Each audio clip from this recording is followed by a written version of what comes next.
여러분 안녕하십니까? 라디오 전망대 이용선입니다.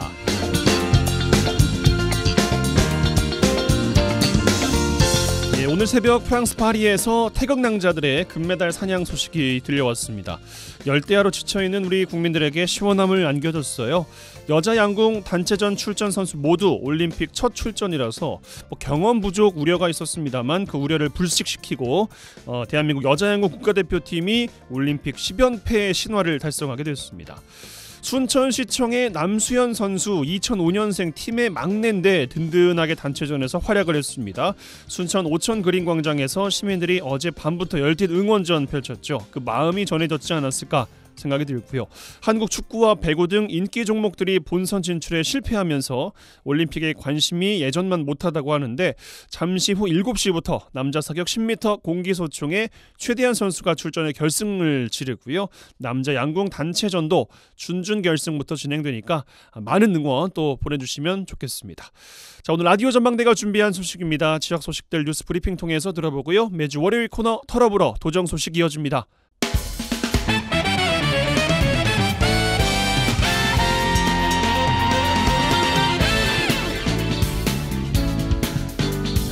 네, 7월 29일 월요일입니다. 라디오 전망대 시작합니다. 먼저 우리 지역 뉴스 정리해보죠. 뉴스 브리핑 GBS 뉴스의 차범준 편집국장과 함께합니다. 전화 연결돼 있어요. 안녕하십니까? 네, 안녕하세요. 네, 광양에서 시작합니다. 광양시의회 전반기 의장으로 활동했던 서영배 의원이 시의회 5분 발언을 통해서 정의나 광양시장의 시정 운영 스타일에 대해서 쓴소리를 했네요.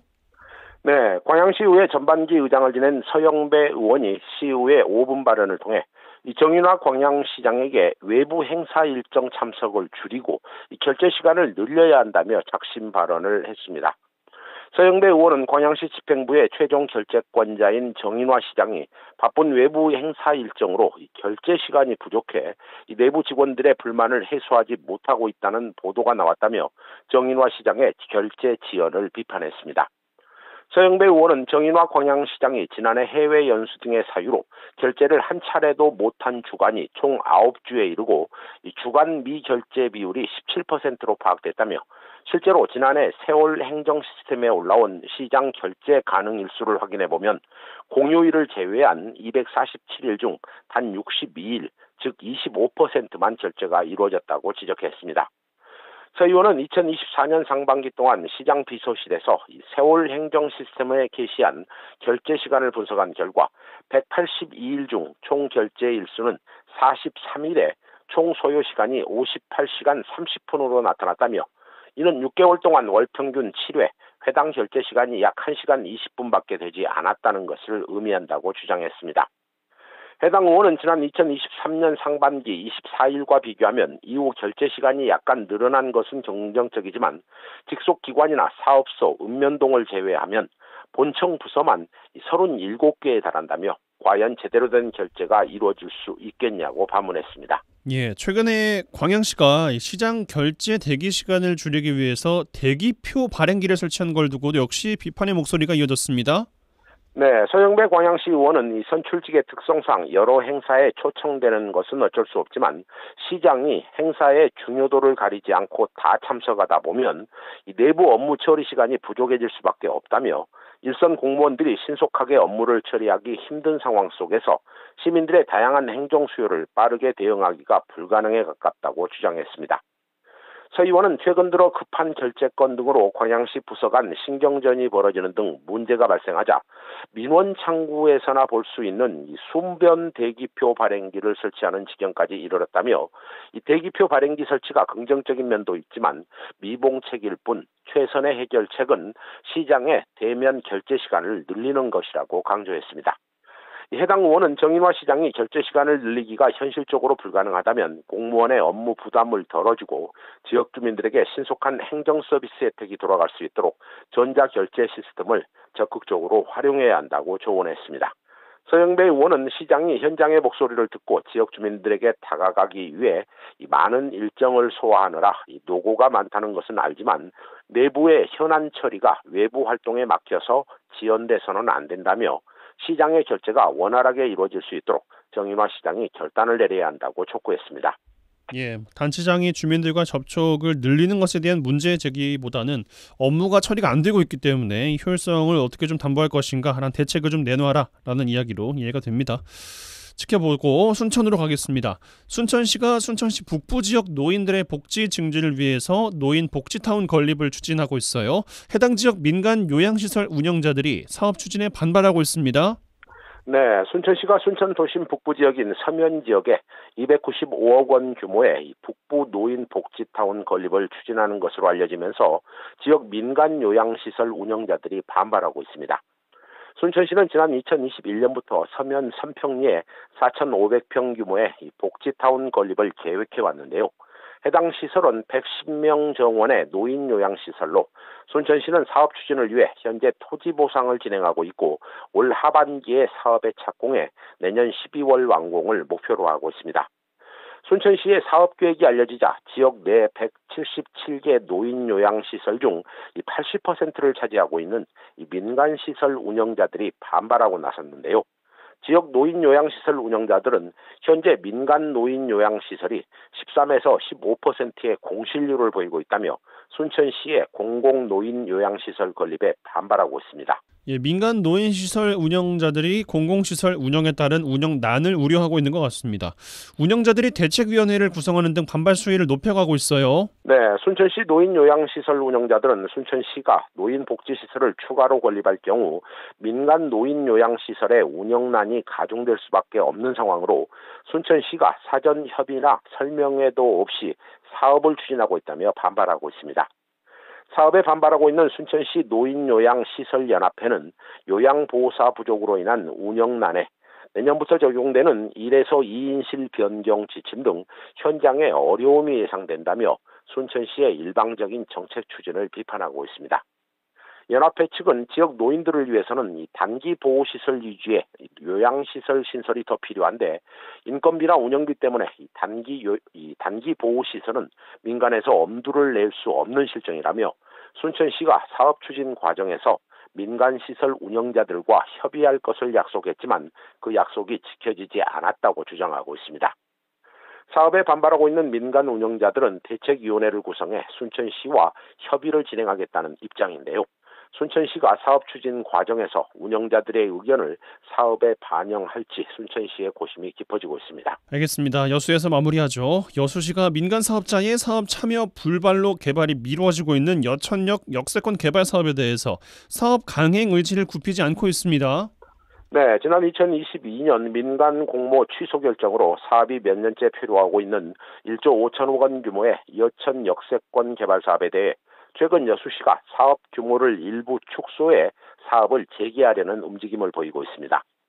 최근 여수시는 시의회 후반기 첫 업무 보고를 통해 여천역 주변 지역 개발 사업을 위해 하반기 중에 전문가 자문을 구해 사업 방향을 결정하겠다는 입장을 밝혔습니다.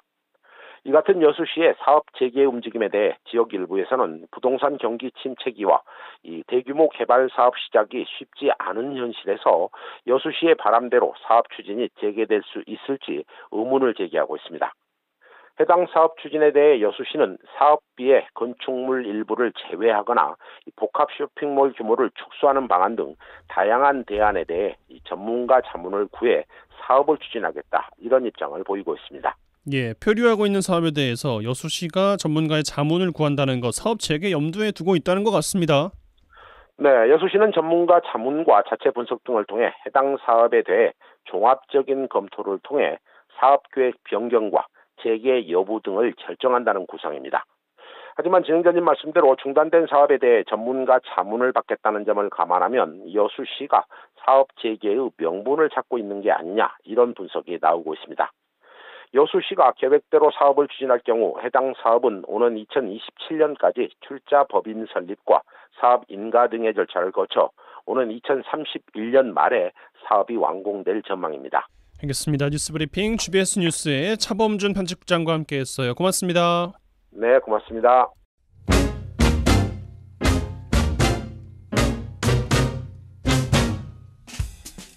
1시간만 투자하세요. 지역 이야기를 모아 전해드립니다. 지역 시사는 역시 여수 MBC 이용선의 라디오 전망대.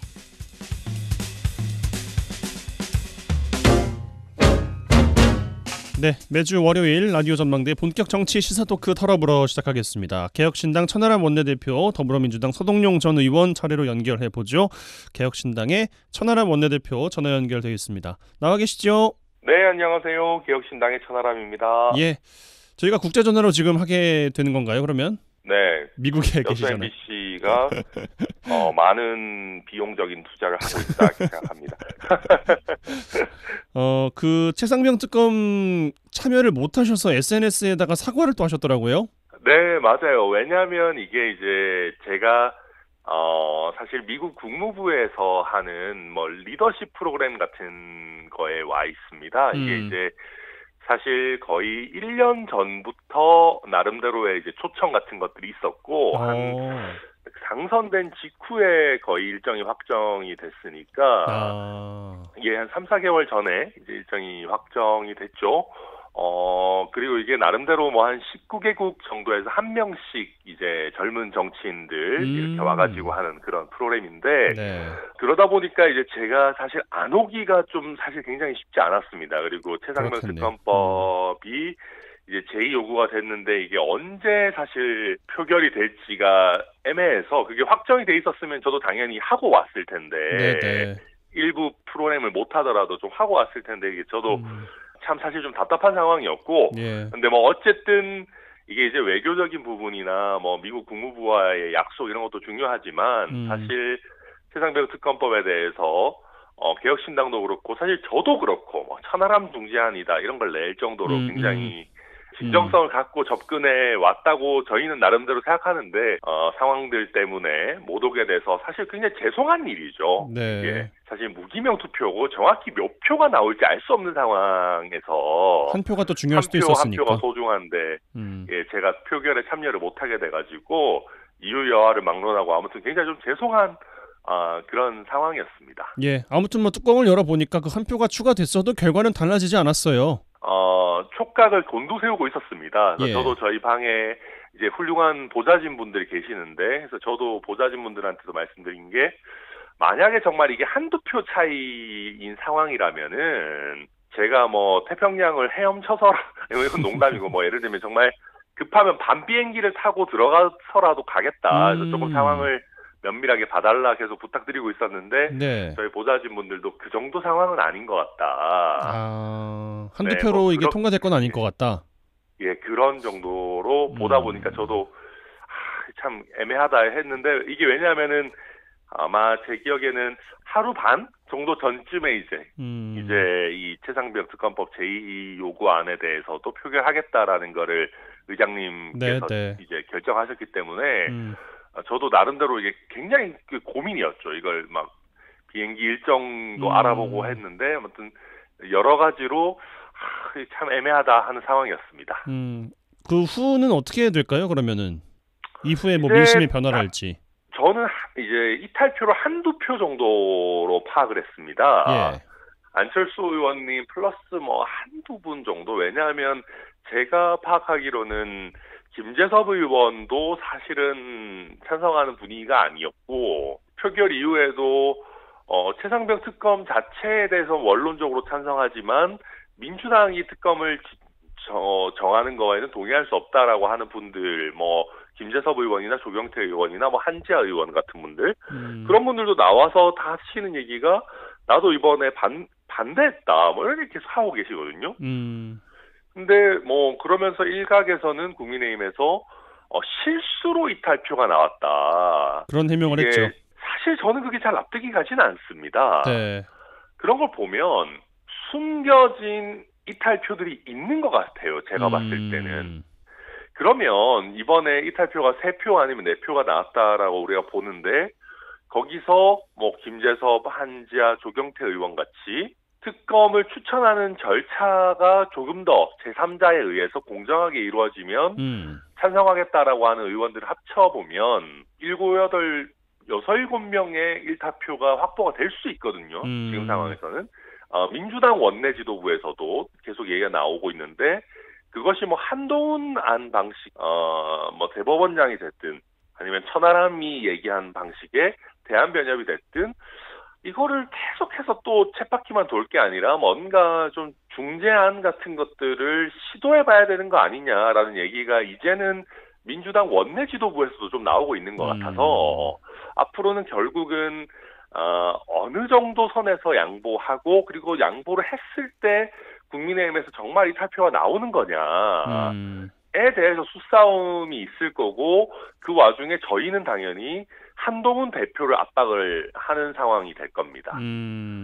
당신은 거짓말한 거 아니라면은 이 정도 중재안 같은 경우에는 받을 건지를 입장을 정해라. 사실 아니면 더 나아가서 당신이 그 정도로 얘기를 열심히 해서 체감 투표 받겠다고 했으면은 당신들이 이런 안을 내야 되는 거 아니냐. 를 가지고 압박하는 국면이 이어지지 않겠나 그렇게 보여집니다. 좀 더 지켜보죠. 자, 이진숙 방통위원장 후보자 청문회 3일간 열렸습니다. 공방도 아주 치열했고 빵문이었다라는 이야기도 나오고 있습니다만 어떻게 좀 보셨습니까? 네, 이게 사실은 우리가 이제 총리를 인준할 때도 아마 이틀 정도 저희가 청문회를 할 겁니다. 그래서 청문회를 3일 했다라는 것은 굉장히 이례적이고 그만큼 방통위를 둘러싼 갈등이 굉장히 심각하고 또 우리 방송 장악에 대한 어떤 중단 이런 부분이 굉장히 중요하다라는 걸 보여주는 걸 텐데요. 사실은 제가 이제 들어가기 전부터도 그랬지만은 이진숙이라고 하는 선택은 굉장히 구린 겁니다. 이번 청문회 통해서 그게 또 여과없이 보여졌죠. 빵과 관련된 내용뿐만 아니라 저는 사실은 지역 MBC에 관한 우리가 고려를 할 때 여수 MBC 지금 우리 방송을 하고 있지만은 방만하게 경영되고 있다라는 느낌을 받아본 적이 잘 없습니다. 일단 저희 출연료부터 많이 안 주시기 때문에 우리 지역 어떤 언론 특히 이제 지역 MBC의 상황이라고 하는 것이 녹록하지 않다라는 생각들을 늘 많이 하게 됩니다. 그런데 지역 MBC의 사장으로 있으면서 굉장히 법인카드를 규모의 면에서나 아니면 항목의 면에서나 사용하는 지역이나 자기 집 근처에서 쓰는 부분에 있어서나 이해가 안 가는 부분이 너무나 많습니다. 이런 것은 근데 이제 빙산의 일각일 것이고 결국은 이진숙이라고 하는 인물이 상징하는 우리는 우리 마음대로 할 거야. 그냥 우리는 우리 길을 가겠어. 니들이 무슨 말 하든 상관없어. 라고 하는 것이 보여졌던 3일간의 청문회 아닌가 생각하고 그중에서 저는 개인적으로 가장 충격적이었던 것은 위안부에 대한 어떤 답변이었죠. 사실 좀 약간 무슨 제정신인가 싶은 그런 부분들 아니었겠습니까? 모르시는 분들 계시겠지만 예를 들면 위안부가 자발적이었느냐 아니면은 강제적이었느냐에 대한 질문에 대해서 논쟁적인 부분이고 답변할 수 없다라고 하는 그런 것은 이렇게까지 정말 뉴라이트적인 사관을 가지고 윤석열 정부가 달려가고 있구나라는 것을 결정적으로 보여준 장면 아니었나 생각합니다. 알겠습니다. 여수 MBC 출연료가 근데 특출나게 적거나 그런 건 아니었죠? 네, 노코멘트 하겠습니다. 농담입니다. 지역 이슈로 좀 들어가서요. 큰 건 이제 중앙 이슈는 두 가지 정도 짚어본 것 같고. 최근에 순천시 의회 예결특위위원장에 진보당 유영갑 의원이 선출이 됐는데 일각에서는 다수당 민주당 소속 의원이 진보당 의원을 추천했다는 이야기도 있고 국민의힘 이세은 의원께서 위원장 선출에 불참했다라는 이야기도 있는데 이건 어떻게 좀 보고 계십니까? 실제 유영갑 의원 같은 경우에 또 굉장히 경험 있고 지역에서 열심히 하는 걸로 또 유명하신 분입니다. 그렇기 때문에 저는 개인적인 어떤 부분은 아니라고 생각하고 일반론적으로 그냥 원론적으로 얘기했을 때는 우리 지역이 워낙 민주당의 독점이 강하다 보니까 타당 출신의 상임위원장, 예결위원장이 나오는 것은 당연히 좋은 일이다라고 생각은 합니다. 그런데 문제는 좀 이상하죠, 사실은. 더불어민주당의 그 지역위원장, 그러니까 국회의원이 교체된 상황에서 예결위원장이라고 하는 자리는 굉장히 중요한 자리입니다. 왜냐하면 이제 예결위라고 하는 것이 결국은 예산을 조정하는 것이고 예산을 결정한다는 것은 결국 우리 지역 사업의 우선순위를 정하는 것 아니겠습니까? 그렇죠. 그렇다라고 한다면은 우리 지역구 국회의원 입장에서도 본인의 공약사항이라든지 아니면은 사업의 어떤 중하고 가벼움 같은 것들을 정할 수 있는 굉장히 핵심적인 자리인데 이것을 민주당 내부의 어떤 의원들 사이의 알력 다툼 내지는 어떤 신경전 이런 것 때문에 타당 의원에게 의원의 첫해 예결위원장을 내준다? 이거는 사실은 좀 약간 콩가루 집안 같은 겁니다. 사실은. 뭐 이런 일들이 종종 있는 것이 우리 지역 정치에 있어서 뭐 나쁜 것은 아니지만 더불어민주당 내부나 내지는 더불어민주당 지지자들 입장에서 봤을 때는 사실은 조금 황당한 그런 상황 아닌가 저는 그렇게 평가합니다. 예, 알겠습니다. 다음 이슈로 넘어가서 얼마 전에 전남도의회 보건복지환경위원회에서요 순천 강진의료원 여수 보건소 찾아서 공공의료 현장의 어려움을 청취하고 대책을 마련하기로 했다고 합니다. 의사 집단 행동이 장기화되고 있는데 지역의 공공의료기관 현안 또 대안 이런 것들도 좀 여쭙겠습니다. 이거 뭐 여러 복잡한 문제입니다만 사실은 대학병원들 같은 경우에 전공의 이탈로 인해 가지고 지금 문제가 심각합니다. 예. 서울에 뭐 빅5라고 하는 대학들이 전공의를 타 지역에서부터도 모집하는 상황이 되면서 이게 점점 이탈이 더 심각해질 거라고 하는 우려가 많이 있죠. 그래서 대학병원들은 난리가 난 우리 지역에서도 그런 상황이고요. 그런데 또 좀 다소 재미있는 것은 대학병원들이 난리가 나서 오히려 전원을 상대적으로 덜 받거나 아니면 방문하는 환자들에게 타 지역에 아니면 내지는 우리 지역 내에 종합병원에 가도록 많이 유도하고 있습니다. 그러다 보니까 우리 지역에 뭐 대표적으로 성가롤로 병원이라든지 한국병원이라든지 예. 여러 종합병원들이 있는데 종합병원들의 경영 상황은 오히려 일정 부분 나아진 면도 있습니다. 다소 재미있는 상황인데 그런 부분에 대한 평가들은 일단 차치하고 제가 여기서 한 가지 주목하는 것은 전남도 의회에서 이런 어떤 우리 지역 내의 의료에 대한 어떤 실태 조사 같은 것들을 하는데 우리 지역에 있는 다른 정치인들이나 아니면 순천시나 관여를 거의 최소화해놨습니다. 심지어 많은 분들이 이런 거 하는지도 몰랐다라고 하는 분들도 많거든요. 예. 결국 이런 것들을 보면 굉장히 중요한 우리 지역 의료에 대한 실태 조사를 하는 것도 지금 우리 의대 신설에 대한 동부권과 서부권의 갈등이 굉장히 첨예해지면서 얽혀 있을 것이다. 결국 지역 내 정치인들 사이에 소통을 가로막고 있는 것 아닌가. 전 그 점이 사실 가장 우려됩니다. 왜냐하면 지역 의료의 현실이라는 게 일정 부분 정상화되는 면도 있습니다. 우리가 너무 과하게 대학병원에 가지 않고 종합병원을 많이 찾는 거는 사실 어떻게 보면 바람직한 일일 수도 있는데 그런데 그런 것보다도 지금 현재 우리 지역 내의 정치권이 얼마나 단절되어 있고 서로 불신이 쌓이고 있느냐가 사실 이번 조사에 대한 뭐랄까요 소통 부재 내지는 의사소통의 부재에서 드러나고 있는 것 아닌가. 저는 그게 오히려 굉장히 큰 위기 상황이다. 그렇게 평가합니다. 예, 알겠습니다. 한 가지만 짧게 여쭙고 마무리해야 될 것 같아요, 시간상.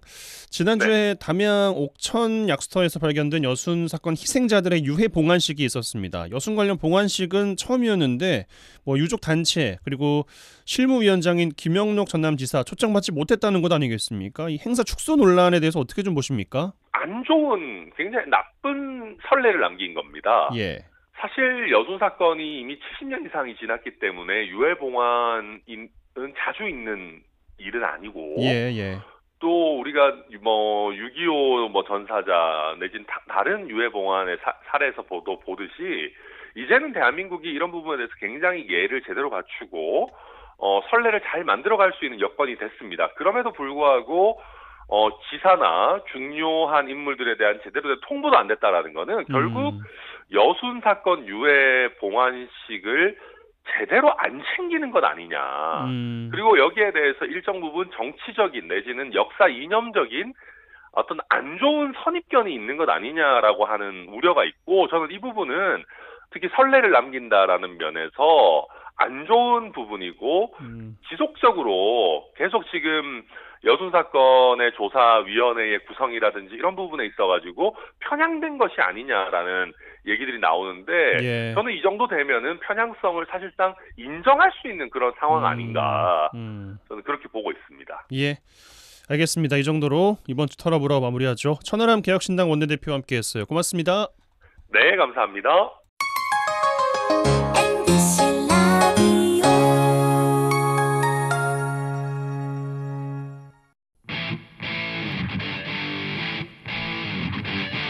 젊고 당찬 시사 생활밀착 뉴스 이용선의 라디오 전망대. 네, 라디오 전망대의 본격 정치 시사 토크 털어보러 이어갑니다. 더불어민주당 서동용 전 의원 전화 연결돼 있어요. 안녕하십니까? 예, 반갑습니다. 서동용입니다. 예, 광양도 요즘에 무지하게 덥죠? 많이 더워요. 이게 뭐 좀 전국적으로 이렇게 불볕 더위고 우리 전남 동부 지역 특히나 좀 심한 것도 같습니다. 예, 어떻게 보내십니까? 여름은 뭐 좀 보내는 나름의 노하우 같은 게 좀 있으세요? 뭐 여름을 보내는 노하우가 따로 있지는 않고요. 지난번에도 한번 말씀드렸는데 우리 여순 사건의 희생자들께서 좀 그 국가를 상대로 손해배상 청구 소송을 하시려고 하시는 분들이 좀 계세요. 네네. 그래서 이분들 만나서 상담도 드리고 또 자료를 좀 봐드리는데 1949년 50년 당시에 호적부를 봐야 되는 것이어서요. 정말 눈도 아프고 모르는 한자 또 당시 그 면세기들이 써놓으신 알아먹기 힘든 한자들을 좀 독해하느라고 굉장히 애를 먹고 있습니다. 그러시군요. 바쁜 여름을 또 보내고 계시네요. 여순 관련해서 또 여쭤볼 내용은 잠시 후에 지역 이야기 때 좀 여쭤보는 것으로 하고 중앙 이슈 최상병 특검법 재개결 부결로 결론이 났습니다. 어떻게 보셨어요? 예, 예상대로의 결과가 나왔다고 생각을 하는데요. 네. 일단 이제 최상병 특검법은 21대 국회 때도 한번 대통령이 거부권 행사했다가 제2표결에서 부결된 적이 있지 않습니까? 그랬죠. 그런 법안을 이제 지금 와서 국민의힘이 추가 이탈표로 인해서 가결되기라도 하면 윤석열 대통령은 급격한 레임덕에 빠질 가능성이 크고 정부 여당도 심각한 내용에 휩싸일 가능성이 큽니다. 이 때문에 특검법에 대한 개인의 의견이 어떠건 간에 국민의힘 의원들이 이탈을 해서 가결표를 던지기는 쉽지 않을 것이라고 예상되는 거거든요. 예. 이제 이런 상황은 앞으로도 계속될 거로는 보이는데요. 근원적으로는 국정에 관해서 무한 책임을 지는 정부와 여당이 국민의 요구나 야당의 요구를 무작정 거부하면서 이런 행태를 되풀이하는 건 정말 말도 안 되고 두고두고 비난을 면치 못할 일이라고 생각되는데, 그러나 어쨌건 현실은 여야가 협상을 통해서 합의를 이뤄내지 못하면 야권이 압도적 다수 찬성으로 법률안을 통과시키더라도 대통령 거부권에 가로막히는 상황이 반복될 수 없다는 거지요. 지난 총선에도 국민은 윤석열 대통령의 지난 2년의 국정 운영에 대해 준엄한 심판을 내리고 국정 운영 기조에 대한 변화를 요구했습니다. 21대 때보다 여권의 의석수는 줄이고 야권에게 훨씬 더 많은 의석을 몰아주지 않았습니까? 예. 그런데 이제 한편으로 여당에게도 108석을 줌으로써 야권은 일방적으로 법률안을 통과시킬 수는 있으나 대통령 거부권을 무력화시킬 수는 없고 나아가 일방적으로 개헌을 추진할 수도 없게 이렇게 만들어 놨거든요. 예. 그래서 이제 야권 압승의 총선 결과에도 불구하고 국정 운영 기조를 바꾸기는커녕 자신이 가진 권한을 총동원해서 스스로를 보호하려 드는 대통령 앞에서는 다수 야당도 싸워서는 못 이기는 이런 상황이 이어지고 있는 것 같습니다. 알겠습니다. 그럼 앞으로 민주당의 대응은 어떻게 좀 지켜보고 계십니까? 어떻게 해야 될 거라고 보십니까? 이제 박찬대 원내대표가 그 제2표결 후에 더 강력한 특검법을 발의하겠다 이렇게 밝히지 않았습니까? 네. 그러나 새로운 특검법을 발의한다 하더라도 지금까지 상황이 반복되지 말라는 법이 없어서 마땅한 묘수는 없는 실정인 것 같고요. 물론 이제 야당 입장에서는 국민 다수가 지지하는 최상병 특검법의 처리 과정을 이렇게 반복해서 보여줌으로써 윤석열 정부가 얼마나 국민의 의사에 반하는 정부인지를 드러낼 수 있어서 정치적으로 이익이라고 생각할 수는 있어요. 그런데 이제 이런 일이 계속 반복되면요, 국민들도 점차 실증을 내시지 않겠습니까? 예. 또 야당이 의석수가 아무리 많아도 결국 대통령의 거부권에 가로막혀서 아무것도 이뤄내지 못하는 이런 무력감을 반복해서 보여주게 되는 꼴이어서 이런 모습들이 자주 보여지는 건 결국 야당에게도 유리하지는 않을 거라는 생각입니다. 끝까지 국민과 싸우자고 드는 대통령이나 총선 민심을 내세워서 대통령을 제압하고 싶어하나 마땅한 방법을 찾지 못하는 야당이나 안타깝게는 마찬가지라고 생각합니다. 자, 이진숙 방송통신위원장 후보자 청문회가 또 한 주간 또 뜨거웠습니다. 3일 동안 또 이어졌는데 어떻게 지켜보셨는지요? 그러니까 원래 이제 대법원장 인사청문회를 빼고는 대부분 하루짜리 청문회를 하는데 이번에는 이례적으로 이틀을 잡았고요. 예. 또 그러면서 청문회를 하는 도중에 이걸 3일로 다시 늘려잡지 않았습니까? 그렇습니다. 그래서 계속 이례적인 일이 반복해서 일어난 청문회였던 것 같은데요. 이제 야당 청문위원들은 이준석 후보자의 MBC에 대한 태도, 이 적대적 막 가감없이 드러내는 적대감 이런 것들을 좀 문제 삼으면서 방통위원장으로서의 방송의 공공성과 공정을 지켜낼 수 없는 인물이라는 점을 강조했고 극우 편향적인 역사관에 대해서도 많은 문제 제기를 했고 도덕성에 대한 문제 제기도 했고 그랬는데 이 청문회를 보면서 느낀 건 아무리 그래도 이준석 후보자는 꿈쩍도 안 하는 것 같았거든요. 네. 예, 근데 이제 그렇더라도 청문회를 지켜온 국민의 입장에서는 법인카드 부정사용 등 이준석 후보자의 그 도덕성에 대한 추가 의혹들이 드러나면서 방통위원장으로서 직무의 공정성은 물론이고 도덕성 면에서 적절하지 않다는 생각을 많이 하셨을 것으로 생각됩니다. 그런 가운데 22대 국회는 개원식도 못했는데 필리버스터는 지금 계속 작동 중이잖아요. 예. 뭐 5번째 뭐 손가락 하나 벌써 다 지금 한 손가락이 다 지금 채워진 상태인데 야당은 사안별로 특검법을 발의하고 있고 어떻게 좀 이 경색된 국회를 풀어가야 될까요? 좀 혹시 기억하실지 모르겠는데 박근혜 대통령 시절에서 2016년도에요. 당시 그 19대 총선을 얼마 남겨두지 않은 상황에서 당시의 여당인 미래통합당이 테러방지법을 본회의에 직권상정했고 이 법안 통과를 막기 위해서 야당이 9일간 필리버스터를 했던 적이 있습니다. 그렇습니다. 그때 이제 장시간 필리버스터가 진행이 되면서 야당에서 스타 의원들이 탄생하기도 했던 것 같은데요. 그런데 21대에 이어 지금은 법안을 처리하라고 하는 야당의 의석수가 180석이 훨씬 넘다 보니까 필리버스터가 시작되고 24시간이 지나면 이를 강제로 종료할 수 있게 돼버렸어요. 예. 그러다 보니까 필리버스터 자체가 길게 진행이 되지 않아요. 지금 이제 이번 필리버스터가 한 5일간 진행되는 걸로 보이는 건 방송사업법을 한꺼번에 그 부의를 해놓고 법률안을 한 건 한 건을 각별로 처리를 하고 있기 때문에 굉장히 길게 느껴지는 거고 네. 실제는 한 건에 대해서 거의 하루를 못 넘기고 있는 겁니다. 그러다 보니까 이제 법안 통과를 바라는 쪽이나 이를 저지하는 측이 나가네. 필리버스터를 그저 하루짜리 이벤트로 생각하는 것 같아요. 그런데 이렇게 국회에 마련된 각종 제도가 효용성을 갖지 못하고 소비되고 말면 궁극에 가서는 국민의 정치에 대한 불신이 더 커질 수밖에 없을 거라는 생각입니다. 지금 이제 이러한 그 극한 대립과 갈등의 상황, 이런 상황에 대해서 정부 여당은 이걸 언제까지 반복할 건지, 이를 이렇게까지 반복해도 진짜 문제가 없는 건지 좀 잘 생각해야 할 문제일 거라고 생각하고요. 또 민주당을 비롯한 야권 역시 윤석열 정부의 오기 정치 때문에 이런 상황이 발생했다 하더라도 이를 무한 반복하지 않을 방법은 정녕 없는지 그걸 좀 잘 고민해야 할 필요가 있다는 생각을 해봅니다. 고민하는데 어떻게 출구를 찾아야 될까요? 출구가 없지요. 없어요. 결국은 지금 서로가 서로를 공격하고 서로가 서로를 악마화하는 이런 상황이에요. 예. 국민 다수는 사실은 윤석열 정부의 실정과 윤석열 정부가 훨씬 문제가 많다고 생각을 합니다만 어쨌든 두 정치 집단은 서로를 악마화하면서 계속 극단적인 공격들을 거듭하고 있는 거거든요. 근데 이 출구는 이거를 자제하지 않으면 출구가 생길 수는 없을 겁니다. 예. 그래서 뭔가 정치적 갈등 지점에서 조정하고 타협하는 정치력들이 발휘가 되고 누군가가 그런 역할을 해줘야 되는데 지금은 누군가가 그런 역할을 하겠다고 나서면 바로 그 사람이 공격을 받는 상황들이기 그렇죠. 때문에 그렇지도 못하고 그래서 극한 대립들이 계속 가고 있는데요. 국민들이 점점 지쳐가고 있다고 저는 생각합니다. 이게 결코 여당도 야당도 좋지 않은 상황들이 이어지고 있다. 그런 점들을 좀 잘 생각해봤으면 좋겠다 하는 생각입니다. 예. 지역 이슈로 들어가죠. 서두에 말씀 주셨는데 여순 사건 관련해서 지난주 담양에서 희생된 여순 희생자들에 대한 봉안식이 구례에서 있었습니다.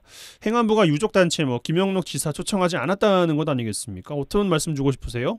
여순 사건 발생한 지 73년 만에 특별법이 시행됐고 특별법은 이제 진상규명과 명예회복을 주된 목적으로 하지만 특별법 안에 유해 발굴에 관한 내용들이 들어있어서 그 유해 발굴 작업이 이제 시작되지 않았습니까? 그래서 예. 그 첫 성과로 발굴된 유해를 봉안하는 그 봉안식이 지난 목요일날 열린 건데요. 그렇습니다. 이건 이제 여순 특별법이 제정됐기 때문에 비로소 가능하게 된 일이고 그 일에 첫 매듭을 짓는 일이었습니다. 그리고 75년 통안의 세월을 지내온 유족들 입장에서는 그간 어디에 묻혔는지도 몰랐던 조상의 흔적을 찾는 역사적 의미가 있는 행사였죠. 이 행사에 여순 진상규명 및 명예회복위원회의 당연직 위원이고 실무위원회 위원장인 전라남 도지사마저 초청을 안 했다는 거거든요. 이제 전남 동부권 유족 대표들은 참석을 했지만 전체적으로는 구례 중심으로 행사가 축소 진행되었다는 비판들이 있습니다. 저는 행안부가 왜 이런 판단을 했는지 잘 모르겠어요. 이 사건의 의미를 의식적으로 좀 축소하고자 하는 의미였는지 어쩐지 잘 모르겠는데 앞으로는 이 역사적 의미에 걸맞게 행사도 좀 격을 맞춰 해주기를 당부드리고요. 이번을 계기로 해서 여순 유족들도 마찬가지고 시민사회도 마찬가지고 또 한편 행안부나 여순위원회가 여순 사건을 축소하고 그 의미를 좀 가볍게 여기려는 이러한 의도에서 이루어진 일인지를 잘 좀 지켜보고 앞으로 더 비판을 할 건 비판하고 그래야 되지 않을까 생각됩니다. 예, 알겠습니다. 광양의 목성지구에 도시개발 사업을 부영이 맡고 있는데요. 사업 시작한 게 10년 전이거든요. 근데 완공은 2018년까지가 계획이었는데 4번에 걸쳐서 개발 계획 변경하고 있고 요거이 좀 문제다라는 게 전남도 의회에서 지적이 나왔습니다. 어떤 말씀 주고 싶으십니까? 광양읍을 지역구로 둔 이명석 전남도의원이 지난 26일 날 본회의 5분 자유발언을 통해서 이 문제를 밝혔는데요. 예. 목성지구 도시개발 사업자인 부영주택이 도시개발보다는 공동주택 건설에만 집착하고 또 사업도 주먹구구식으로 하고 있다 이렇게 비판을 했습니다. 말씀하신 대로 이제 2014년에 시작해서 2018년 준공할 계획이었는데 현재 공정률이 67%에 불과하다는 겁니다. 예. 그동안 부영주택은 이제 전라남도로부터 사업기간 연장 허가를 받아서 사업을 계속 진행해 오고 있었는데요. 지난 2022년도에 사업기간을 이제 2024년까지 2년으로 연장을 하면서요. 그때 전라남도가 조건을 붙였죠. 더 이상 기간 연장은 안 되니 공정만해 대책을 준수해라. 즉 2024년까지는 반드시 마쳐라. 그 이상은 더 이상 연장해주지 않겠다. 이런 뜻을 분명히 했단 말이에요. 네네. 이명석 의원이 확인해 보니까 부영주택이 그때 22년도에 사업기간 연장 허가를 받으면서 공정률 계획을 세워놓은 게 있는데 그 공정률 계획이 81.78%였다는 거예요. 그러니까 전라남도는 2년 안에 다 마치고 더 이상 연장 없다 그러는데 그 연장 허가를 받으면서 부영주택은 81.7%의 공정률 계획을 세웠다는 것이니까 처음부터 공정률 100%를 채울 마음도 없었던 거고요. 애초부터 그랬다는 거죠. 예. 그러나 그나마 그럼 2024년까지 81.78%로 계획을 세웠다면 또 그건 어떻게 이루어지는가를 봤더니 그건 이제 67%까지밖에 아직 안 되고 있다 이런 거 아닙니까 지금? 예. 그래서 사업 수행 자체가 너무 늘어지고 있는 거고 또 하나 이제 이명석 의원이 지적한 문제가 그거예요. 주변에 초등학교가 있습니다. 그래서 교육환경 평가 결과 이제 그 초등학교로 인해서 층수 제한 일부 동에 층수 제한이 생겼죠. 예. 그렇게 이제 층수 제한이 생기니까 공동주택의 세대 수가 줄지 않겠습니까? 그렇죠. 그러니까 이걸 이 초등학교를 옮겨서 주택 1243세대를 추가 공급할 수 있게 해달라 이런 신청까지 했다는 거예요.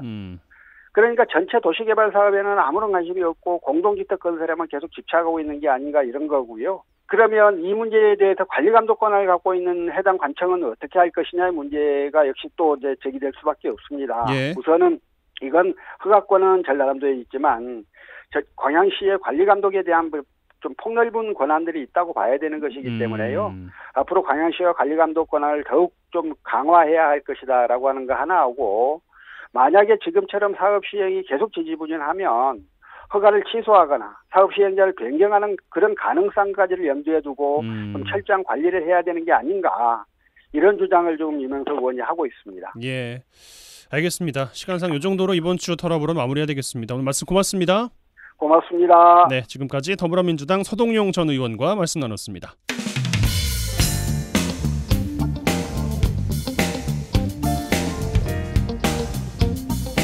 네, 한 주간 주요 도정 소식 살펴보겠습니다. 전라남도 대변인실 방준환 사무관 전화 연결되어 있습니다. 안녕하십니까? 네, 반갑습니다. 네, 첫 소식입니다. 전남도가 더불어민주당 지역 국회의원과 예산 정책 협의회를 갖고 지역 현안 해결과 내년도 국비 확보 방안들을 논의했어요.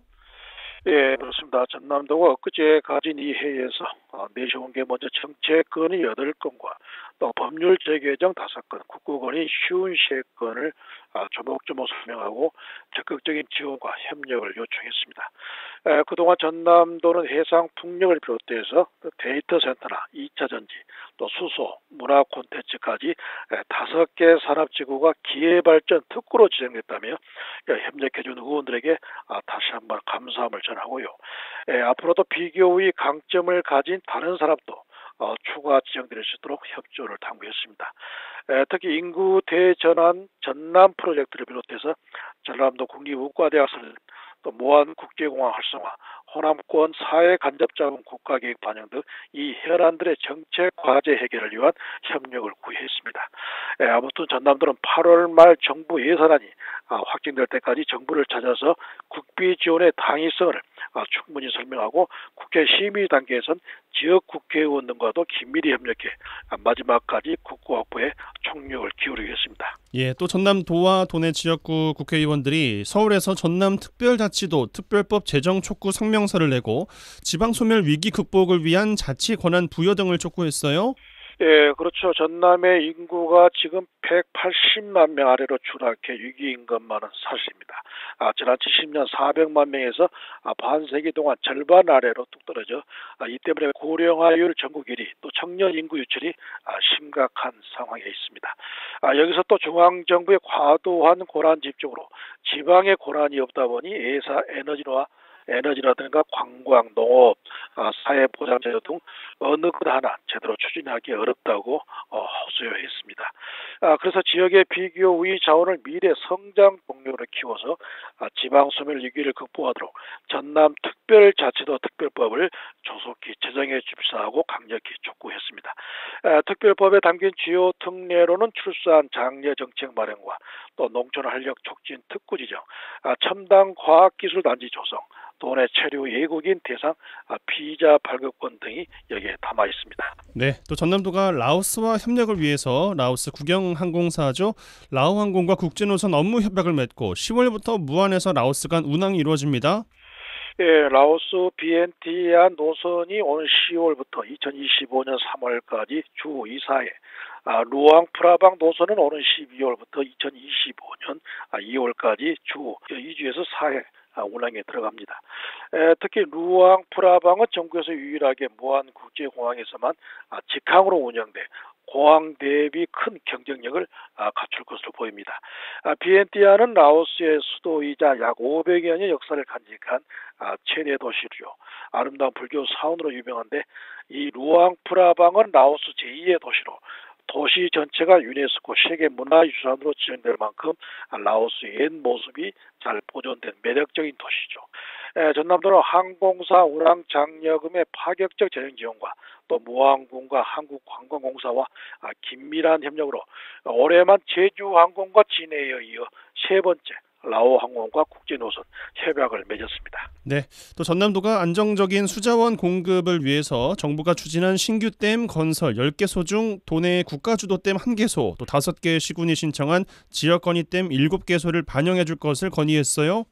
네, 그렇습니다. 사실 전남의 경우 2035년에 1일 26만 톤의 생공용수가 부족할 것으로 전망이 돼서 이 중에 22만 톤의 공원용수가 실제 부족할 것으로 보여 신규 수자원의 추가 확보가 시급한 시점입니다.